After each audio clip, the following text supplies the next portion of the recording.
Bom dia a todos, tudo bem com vocês? Estou feliz que vocês estão de volta e hoje nós temos um capítulo muito especial, capítulo 21 de João, a gente vai terminar e eu estava vendo agora, 52 semanas no total. Então fizemos o Evangelho de João em um ano. Se você perdeu algum estudo, entra em contato com a gente e tem bastante estudos também nesse canal no YouTube. Antes da gente começar, uma boa notícia ainda. Nós temos agora a permissão de voltar os cultos na Escola Barão do Rio Branco e nós vamos começar no dia 8 de novembro. Então, o primeiro culto, o primeiro encontro do nosso estudo bíblico vai ser no dia 8 de novembro, às 10h30. E eu espero que você possa vir. Vai ser com todos os protocolos de segurança. Eu vou passar ainda para vocês no grupo e vai ser no pátio, área aberta e coberta, e então vai ser um momento muito especial para todos nós. Abre comigo a Bíblia em João capítulo 21, nós vamos ver a partir do versículo 15 até o final. Bom, semana passada a gente ainda viu um jeito especial de Jesus, o jeito inconfundível, né? Que Pedro e mais 6 discípulos foram pescar no mar da Galileia. E foi assim ainda um pouco confusos, né? Eles foram praticamente voltar, pelo menos a maioria desse grupinho, para a profissão antiga deles. E depois de uma noite árdua, ficaram sem sucesso. Redes vazias, né? E aí Jesus apareceu e falou: por que vocês não jogam lá do outro lado a rede, outro lado do barco? E de repente a rede se encheu e com toda essa série de eventos, os discípulos tiveram um déjà vu.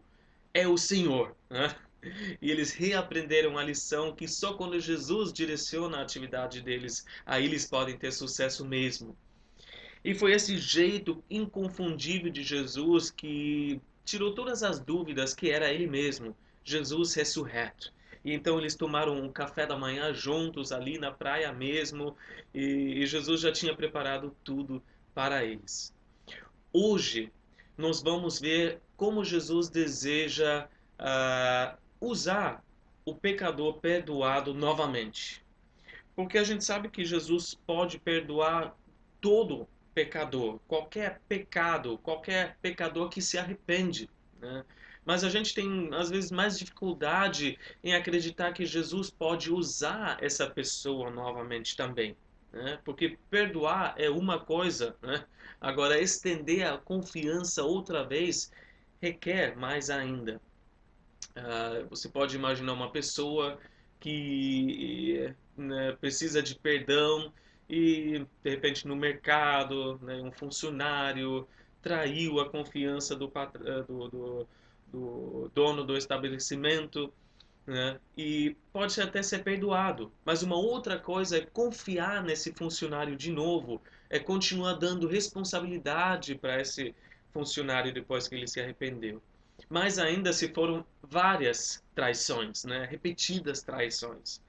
Mas Deus nos mostra hoje nesse estudo o seu amor, a sua paciência através do exemplo de Pedro, né? Ele dá uma nova chance para esse discípulo falido, por assim dizer. Pedro, que negou Jesus 3 vezes, né, se arrependeu e foi perdoado. Ok, check, que legal, né? Ele foi perdoado totalmente. Mas hoje a gente vê que Jesus também restaurou Pedro publicamente e lhe deu uma nova comissão para ele. E logo em seguida, esse também bem interessante, logo em seguida daquela restauração que a gente vai ver, Pedro pisou na bola, né? De novo. E por isso Pedro se torna um exemplo para nós, né? Dá esperança para nós, porque a gente se identifica com ele tanto. Então vamos ver como que foi, em primeiro lugar, a restauração de Pedro. Versículos de 15 a 17. Vamos ver. Depois de comerem, Jesus perguntou a Simão Pedro: Simão, filho de João, você me ama mais do que estes? Disse ele: Sim, Senhor, tu sabes que eu te amo. Disse Jesus: Cuide dos meus cordeiros. Novamente Jesus disse: Simão, filho de João, você me ama? Ele respondeu: Sim, Senhor, tu sabes que te amo. E disse Jesus: Pastorei as minhas ovelhas. Pela terceira vez ele lhe disse: Simão, filho de João, você me ama? Pedro ficou magoado por Jesus lhe ter perguntado pela terceira vez: Você me ama? Ele disse: Senhor, tu sabes todas as coisas e sabes que te amo. Disse-lhe Jesus: Cuide das minhas ovelhas. Bom, depois de comerem, foi aquele café da manhã completo, né, preparado por Jesus na praia, e a gente vê que o ambiente que Jesus escolheu não foi o tribunal, né, não foi esse lugar oficial assim, vamos desenrolar esse caso todo, mas foi um ambiente informal, de piquenique na praia, né, bem descontraído. É como Jesus também nos deixa bem à vontade para tratar as nossas feridas, né? Ele não nos deixa encurralado, nem nervoso, né? Nem pressionado, mas ele tem uma forma tão gentil, tão humilde, maravilhosa de tratar com as nossas vidas.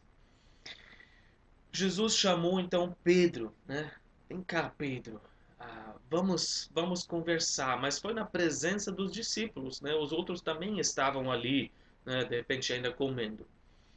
Mas foi uma série de reafirmações que já tinham fortalecido Pedro, né? Não foi a primeira vez, agora o primeiro contato ali depois da ressurreição.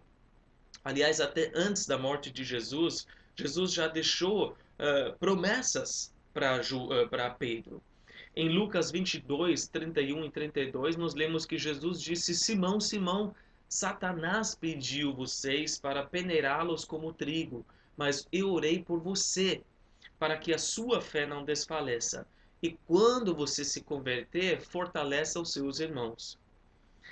A gente sabe que no momento da fraqueza, Pedro preferiu, né, o caminho de menos oposição, de não ser, né, identificado com Jesus, e cedeu à tentação e negou Jesus.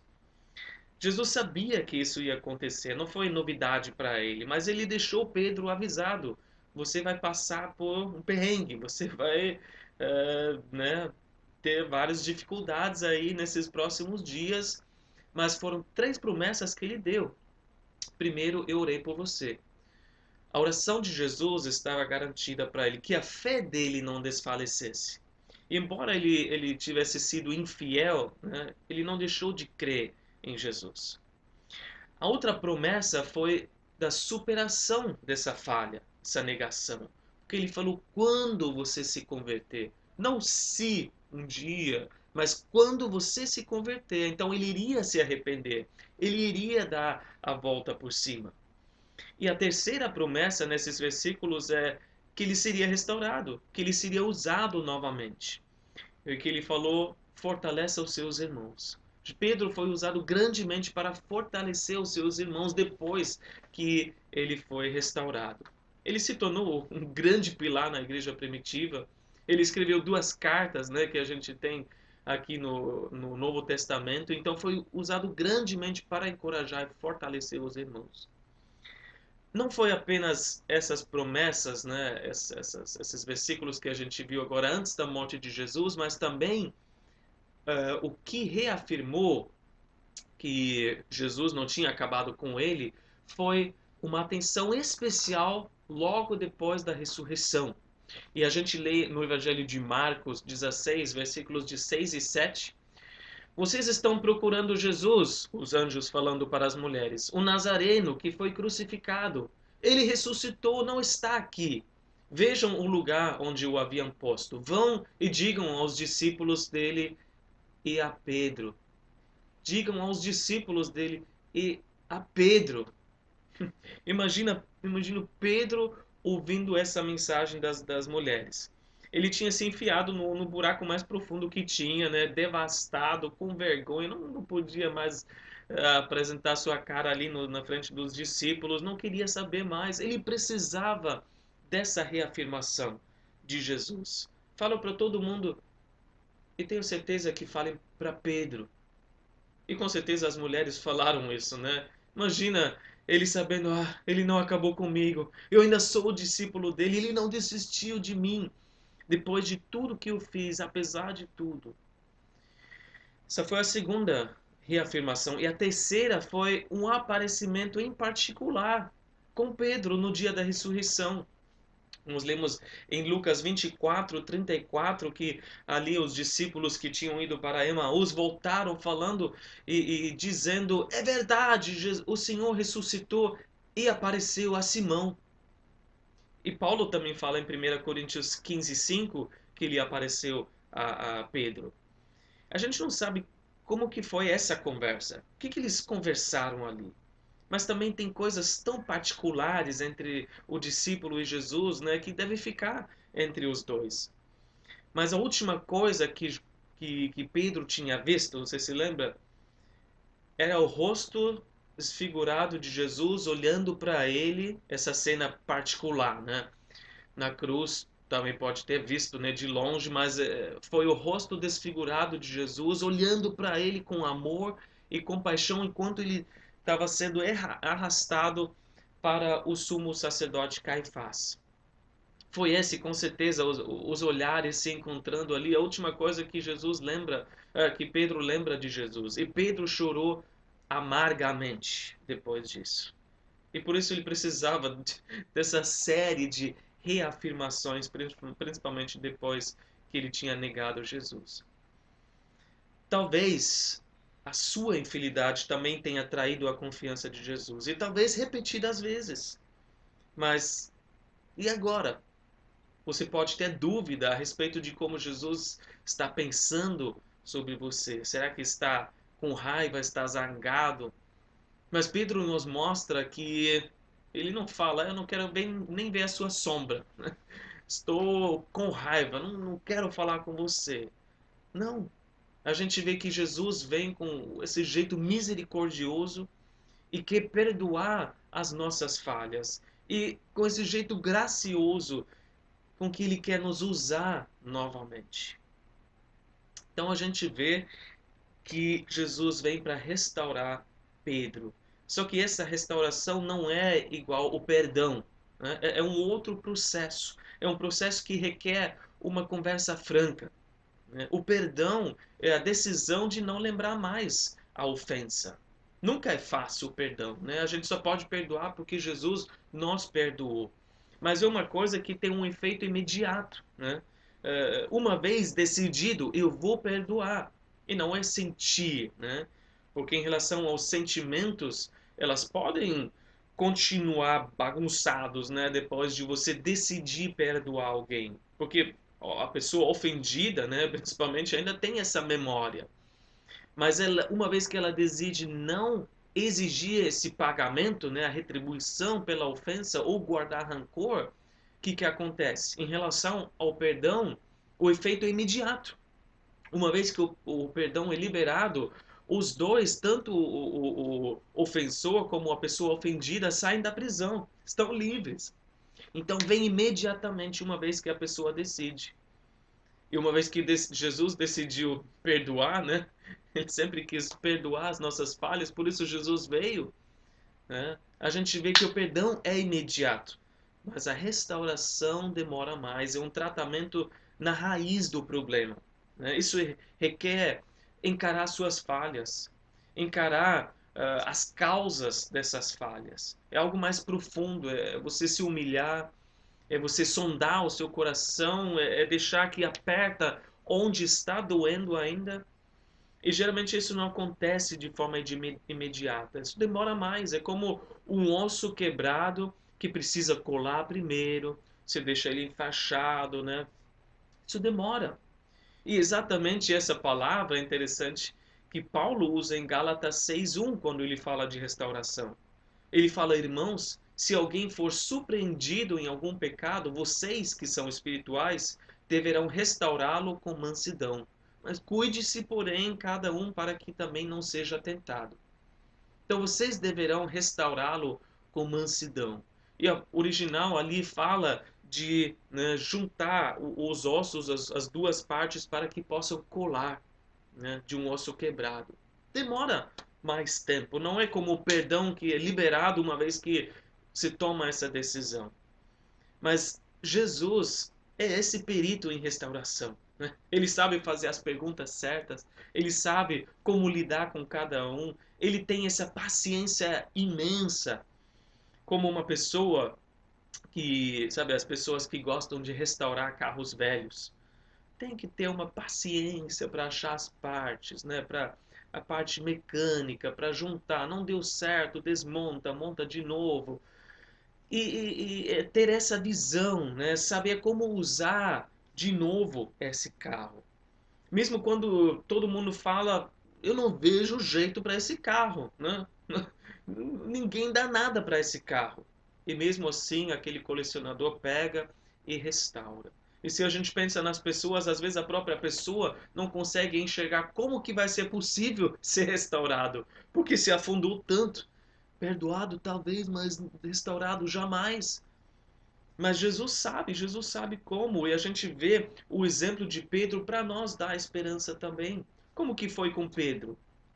Bom, não foi diretamente falando para ele Pedro, mas ele falou Simão.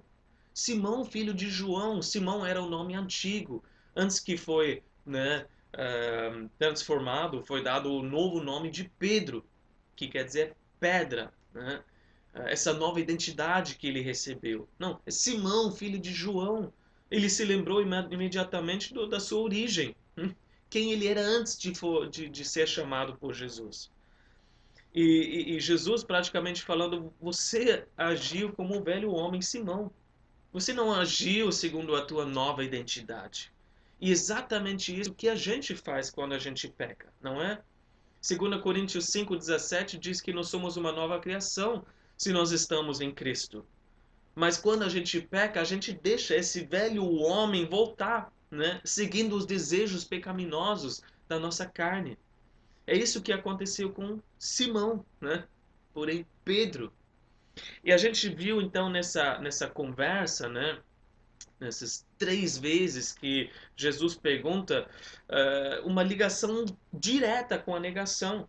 Claro que é 3 vezes, né? Porque Pedro negou Jesus 3 vezes, então ele teve a chance ali para declarar o seu amor agora 3 vezes.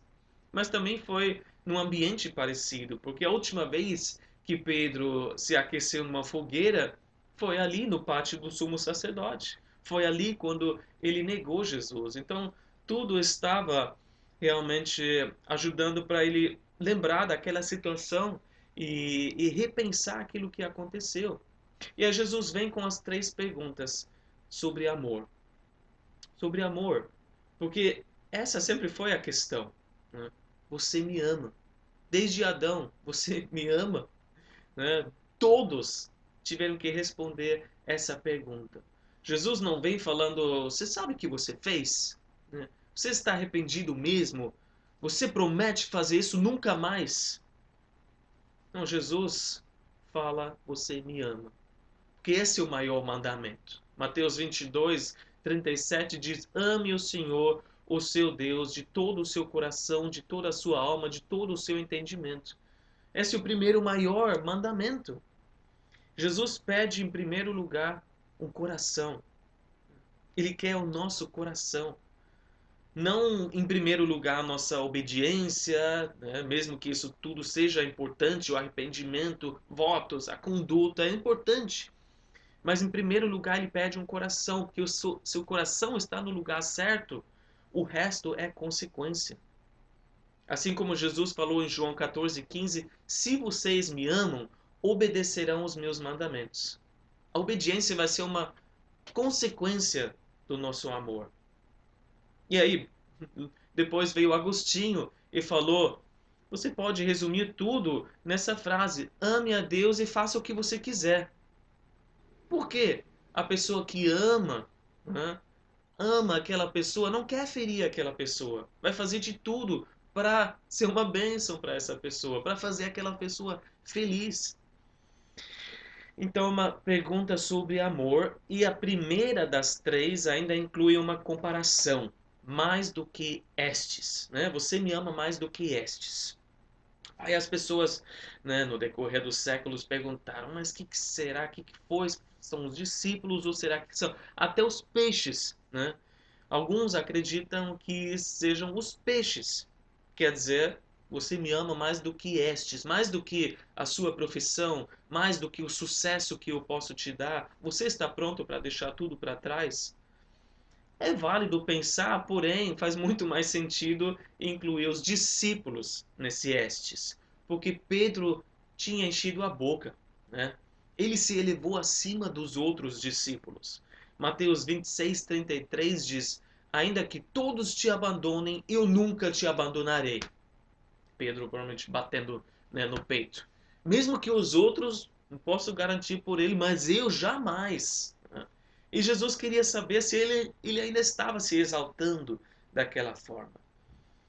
Mas Pedro já passou por tanto, né? Depois que ele chorou amargamente, imagino que ele deve ter chorado muitas vezes ainda. E a resposta, então, vem de forma bem reservada. Né? Ele nem menciona os outros na resposta dele. Né? Não tem mais altivez. Ele só fala, tu sabes, né?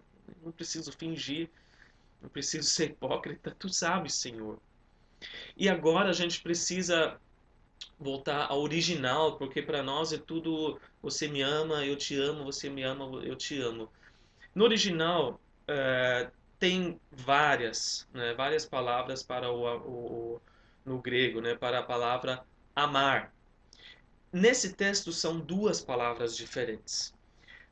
Duas vezes, as primeiras duas perguntas, Jesus pergunta: você me ama com amor ágape?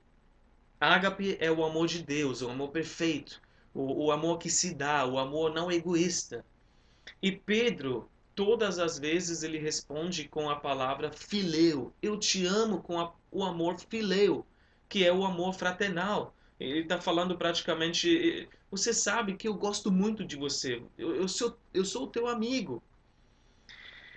Ele ainda fala, tu sabes, né? Todas as vezes, tu sabes, tu conheces bem o grau, a intensidade do meu amor. Não está perfeito, não está no nível ágape. Antes ele se achava até demais, né? Mateus 26:35 ele fala, mesmo que seja preciso que eu morra contigo, nunca te negarei, nunca. Mas agora já é, tu sabes, é esse nível, agora é de verdade, sem máscaras, é tudo que eu tenho. É assim que o meu coração está. Então, na terceira vez, ao invés de Jesus perguntar, você me ama com amor ágape, ele pergunta, você me ama com amor fileu? Né? Me ama com amor fraternal? E Pedro diz que ficou triste, ficou magoado. Primeiro, porque foi a terceira vez que, obviamente, lembrou ele quando o galo cantou, né, vividamente da negação dele. Mas também porque Jesus escolheu se descer, né, se baixar ao nível de Pedro.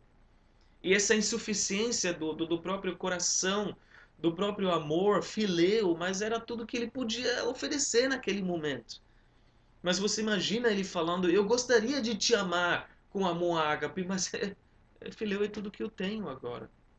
E por isso ele ficou magoado. Mas mesmo assim, Pedro descansou no fato que Jesus sabia de todas as coisas. Que Jesus conhecia Pedro melhor do que ele conhecia a si mesmo. E nós, né, quando olhamos ao nosso coração e falamos, a gente está aqui, mas tu sabes, né? Tu sabes, Senhor. A gente pode descansar que o Senhor conhece a gente muito melhor do que nós a nós mesmos. E a paciência de Jesus se mostra nessas frases aqui, porque ele fala praticamente: se fileu é tudo que você tem, não tem problema agora. É um bom começo. Vamos trabalhar daqui para frente. E mesmo assim, né, Pedro não mudou a sua fala, falou: não, esse amor que eu tenho por você, Senhor, mas é sincero, é de coração. Mesmo assim, Jesus confiou as suas ovelhas nas mãos de Pedro. Que não foi essa a comissão que a gente viu, né, nessa restauração? 3 vezes ele recebe essa nova comissão, essa nova missão para a vida dele. Cuide dos meus cordeiros, pastorei minhas ovelhas, cuide das minhas ovelhas. Isso mostra a total confiança de Jesus em Pedro. Ele confiou, aliás, o que ele tem de mais precioso nas mãos de Pedro. Apesar da falha dele, apesar de todo o passado, apesar das imperfeições que ele estava apresentando naquele momento, E isso nos mostra que o amor por Jesus se expressa no cuidado pelas suas ovelhas. É impossível você dizer, eu amo Jesus, mas eu estou nem aí para os meus irmãos. Eu amo Jesus, mas não suporto esses irmãos. Né? Você me ama, então cuide. Você me ama, então pastoreie. Cuidar no original é apacentar, é alimentar, é levar para os pastos verdes, né? É dar alimento. E o alimento que toda ovelha, seguidor de Jesus, precisa é a palavra de Deus. Nós temos a responsabilidade, se nós amamos Jesus, de dar comida sólida para os filhos de Deus. Eles precisam se fortalecer com a palavra pura de Deus.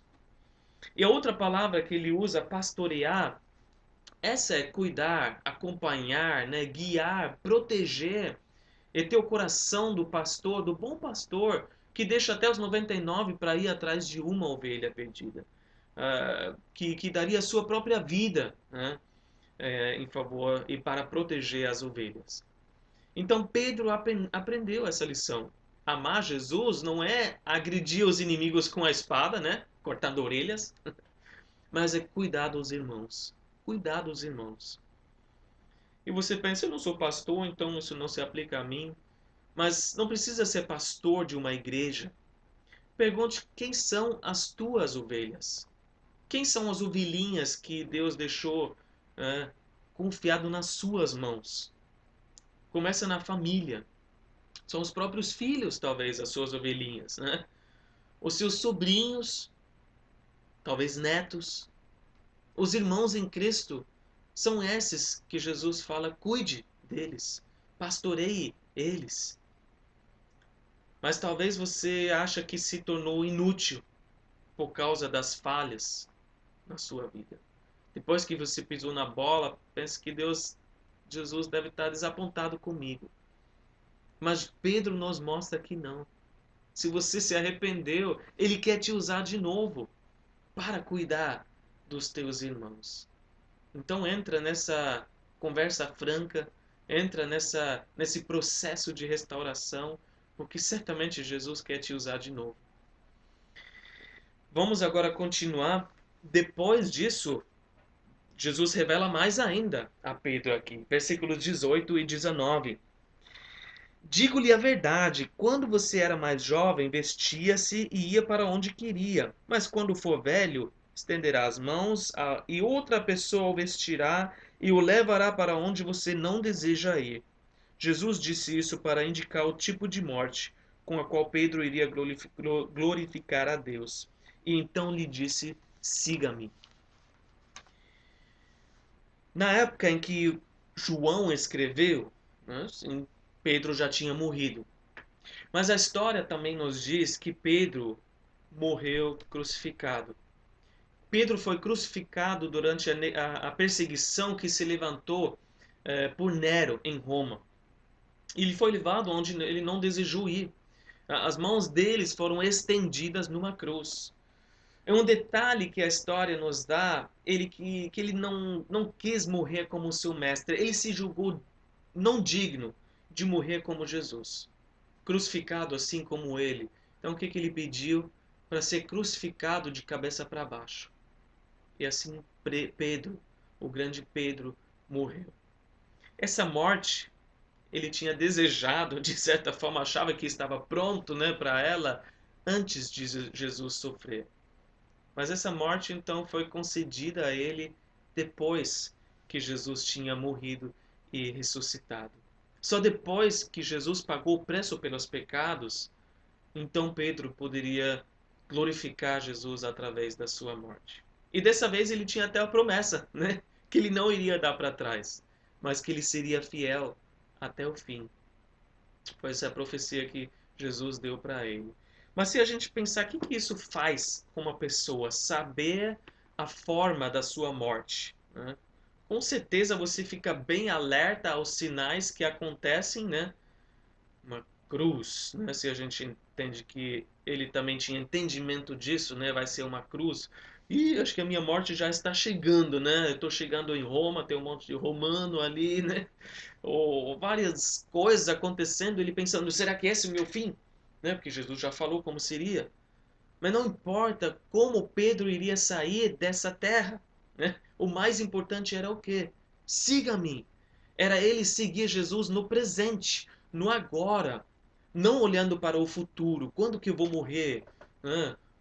Quando que o sei lá, quais os sinais do anticristo que vai aparecer? Siga Jesus no presente. Independente das circunstâncias, Jesus quer que o sigamos agora mesmo. E essa é a única forma para ser fiel até o fim também. E se a gente pensa na nossa morte, não é, eu acredito, exatamente a nossa morte, né, que é tão difícil assim.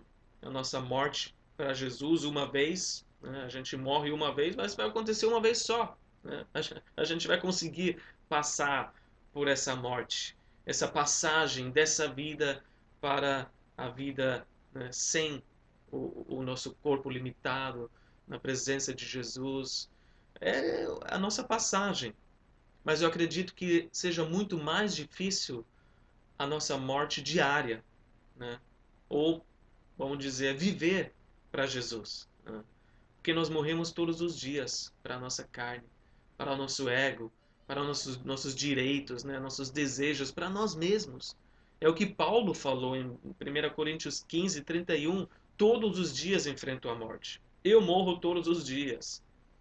Então talvez não seja o morrer fisicamente para Jesus, assim como Pedro também enfrentou, mas o morrer todos os dias. E por isso a gente precisa lembrar: siga-me hoje. Siga-me hoje, Jesus diz.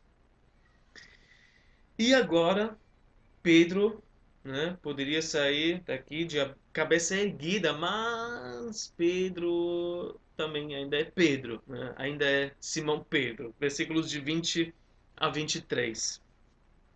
Diz assim: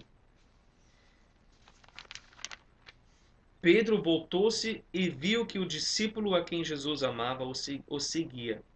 Este era o que estivera ao lado de Jesus durante a ceia e perguntara: Senhor, quem te irá trair? Quando Pedro o viu, perguntou: Senhor, e quanto a ele? Respondeu Jesus: Se eu quiser que ele permaneça vivo até que eu volte, o que lhe importa? Quanto a você, siga-me. Foi por isso que se espalhou entre os irmãos o rumor de que aquele discípulo não iria morrer. Mas Jesus não disse que ele não iria morrer, apenas disse: se eu quiser que ele permaneça vivo até que eu volte, o que lhe importa. A gente pensa, né, que Pedro agora podia sair de cabeça erguida, né? Perdoado, restaurado ao lugar de apóstolo, com essa nova missão de Cristo, né? Com esperança para o futuro. Aprendeu a lição. Meu, o que vai impedir Pedro? A não ser ele mesmo, né? É o que mais nos impede, nós mesmos. Ele vira e pisa na bola de novo, né? Isso é típico para todos nós, pelo menos para mim, acredito para você também. Principalmente nessa grande armadilha de se comparar com outros irmãos. Pedro voltou-se, disse no versículo 20. E isso sempre acontece, né? Sempre acontece quando a gente olha para trás. Por isso, Paulo falou em Filipenses 3, 13 e 14: Uma coisa eu faço, esquecendo-me das coisas que ficaram para trás e avançando para as que estão adiante. Prossigo para o alvo, a fim de ganhar o prêmio do chamado celestial de Deus em Cristo Jesus. Nosso foco tem que ser Jesus. Os nossos olhos têm que estar fitos em Jesus. A gente precisa focar nele, não nos outros. Mas já que ele se virou, né, já que ele se distraiu, já que ele olhou para trás, quem ele viu? Um outro irmão, João. E os detalhes que João fala aqui, né, mais uma vez, aquele que Jesus amava, que tinha convicção que ele era amado por Jesus, mas também que ele tinha um lugar de honra na mesa da ceia, tinha intimidade para reclinar a cabeça para fazer essa pergunta delicada. Imagino que isso também passou pela cabeça de Pedro. E imediatamente ele reagiu. E Jesus, e ele? E quanto a ele? Se eu vou ter que enfrentar um fim tão dolorido, sofrido, o que vai ser dele? E essa tendência que a gente tem de se comparar é destruidora, é contraprodutiva, não faz nada de bom, né? Porque só gera inveja. E uma vez que a gente quer aquilo que é do outro, a gente está pecando. É inveja que cria em nós. Por que a gente fica tão preocupado com a vida dos outros? Geralmente, a gente quer saber do plano de Deus da vida do outro para a gente se sentir melhor, né? E a gente pensa mais ou menos, ah, tá, pelo menos ele também não vai ter um tratamento melhor que eu. Ah, pelo menos fulano também vai sofrer bastante, né? E aí Jesus fala, mas se eu quiser? E se Jesus quiser? Não importa o que Jesus planejou na vida do outro. Não importa o que ele tem, ele pode ter uma vida mais fácil. Ele pode ter uma vida menos sofrida, ele pode ter mais sucesso em tudo que faz, ele pode ter mais alegria, ele pode parecer mais feliz, ter mais prosperidade. Não importa.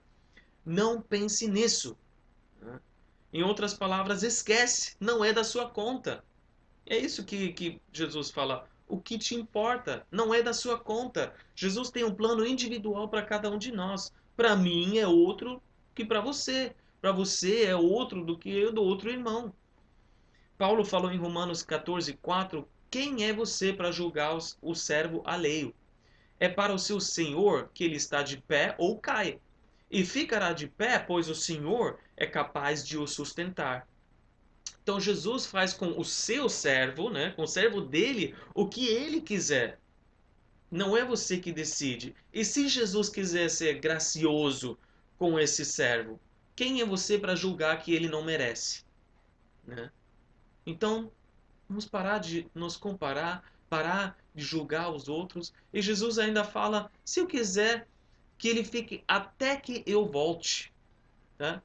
Jesus de propósito usou esse extremo, né? Esse desejo que todo discípulo dele tem, para mostrar que ele pode fazer tudo, inclusive o maior desejo de todos, que seria nem morrer, né?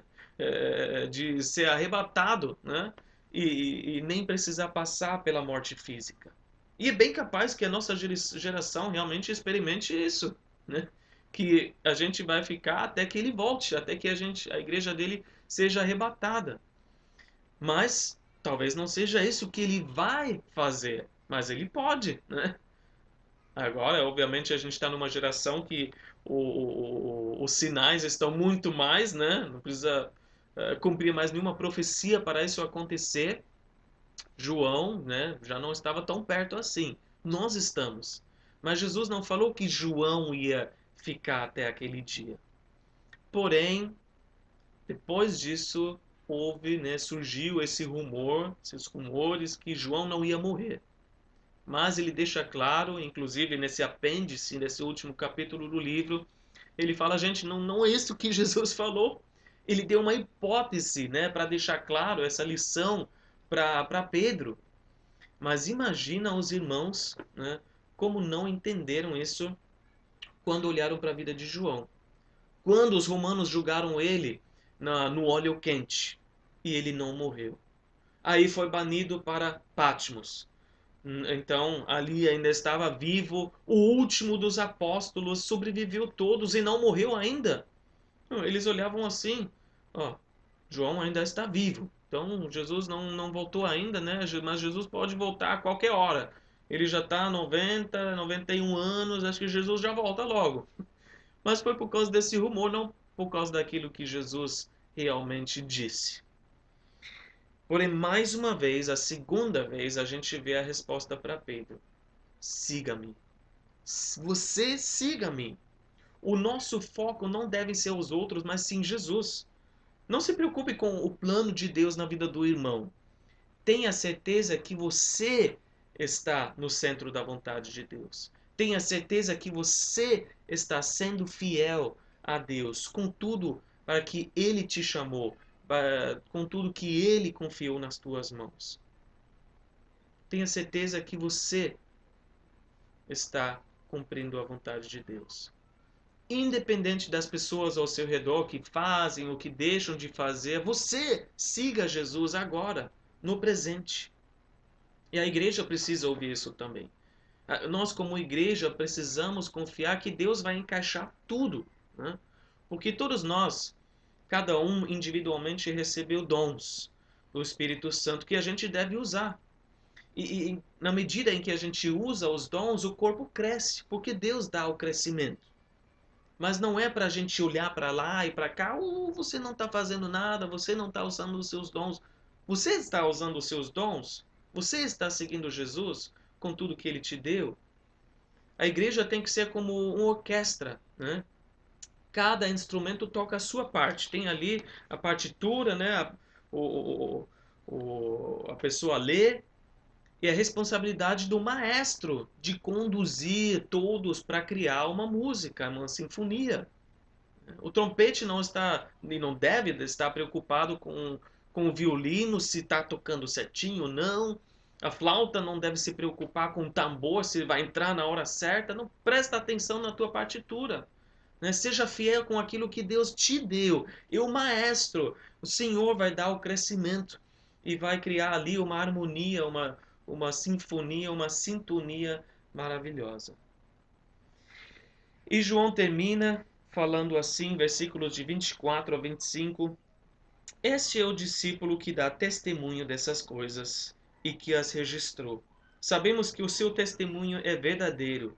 Jesus fez também muitas outras coisas, mas se cada uma delas fosse escrita, penso que nem mesmo no mundo inteiro haveria espaço suficiente para os livros que seriam escritos. João fala, eu estive lá, eu vi tudo e eu dou testemunho. Eu vi tudo com os meus próprios olhos. Eu testifico que é a verdade. E a gente é muito grato que ele registrou tudo para nós. Bom, tudo, não tudo, né? Tudo que o Espírito Santo julgou necessário para nós. Tudo que João, na sua memória, julgou importante para compilar. Para quê? Para que o leitor, todos os leitores pudessem crer que Jesus é o Messias, o Filho de Deus. Mas se ele tivesse, né, falado de tudo, então teria enchido o mundo e ainda sobrado para Marte, Lua e não sei para onde. O mundo inteiro não seria grande o suficiente para todos os registros que Jesus fez. Mas imagino eu que tem uma biblioteca no céu e nessa cabe tudo. Imagino que a gente pode entrar nessa biblioteca e a gente vai ter toda a eternidade para conhecer cada vez mais o nosso Senhor e Salvador Jesus Cristo. E a gente vai ter toda a eternidade para adorá-lo. Mas uma coisa a gente sabe hoje, e a gente tem certeza: Ele é digno da nossa confiança. É o que João diria. Amém? Quero orar com você. Senhor Deus, obrigado pela tua fidelidade, Senhor, na vida dos teus discípulos naquela época, na vida dos teus discípulos hoje, nas nossas vidas, Senhor. Tu és fiel, tu és tão gracioso e misericordioso para nos perdoar e restaurar, nos usar novamente, Senhor. Apesar das nossas falhas e imperfeições, Senhor, quem seríamos nós? Se não fosse, Senhor, pelas tuas misericórdias, a gente já estaria consumido. Mas grande é a tua fidelidade, Senhor. Grande é a tua misericórdia. Se renova a cada manhã sobre as nossas vidas e nós queremos receber pela fé, Senhor, essa reafirmação que tu estás conosco, que tu continuas fazendo essa obra no nosso coração. E se a gente oferece aquilo que a gente tem, o Senhor pode multiplicar, e o Senhor pode transformar, e o Senhor pode derramar o seu amor em nosso coração, um amor perfeito, amor que se entrega. Senhor, nos ajude a expressar esse amor que nós temos no cuidado que a gente tem pelos nossos irmãos e que a gente tenha cada vez mais oportunidade e sabedoria, Senhor, para usar os nossos dons, tudo que a gente já tem, já recebeu, Senhor, para ser uma bênção na vida dos nossos irmãos. Obrigado, Senhor, por nos amar tanto e obrigado por esse Evangelho de João e como ministrou aos nossos corações. Abençoe a cada um, Senhor, aqui que a gente tenha uma semana cheia, Senhor, de alegria, Senhor, de oportunidades para crescer, Senhor, na nossa caminhada. Venha sondar o nosso coração. Venha, Senhor, também nos falar, Senhor, nos perguntar essas, essas coisas que a gente talvez não queira ouvir, mas que são importantes para que a gente se torne frutífera de novo, para que a gente possa ter uma vida mais abundante com o Senhor. Obrigado, Senhor, por ser tão fiel. Obrigado em nome de Jesus. Amém. Amém. Assim nós encerramos o Evangelho de João. E a partir da semana que vem, nós vamos começar uma nova série que tem o título Consolo nos Salmos. Então nós vamos ter uma introdução semana que vem e depois escolher alguns salmos e ver como Deus fala conosco através desses salmos. Eu espero você de volta semana que vem e espero que Deus tenha falado com você. Deus abençoe.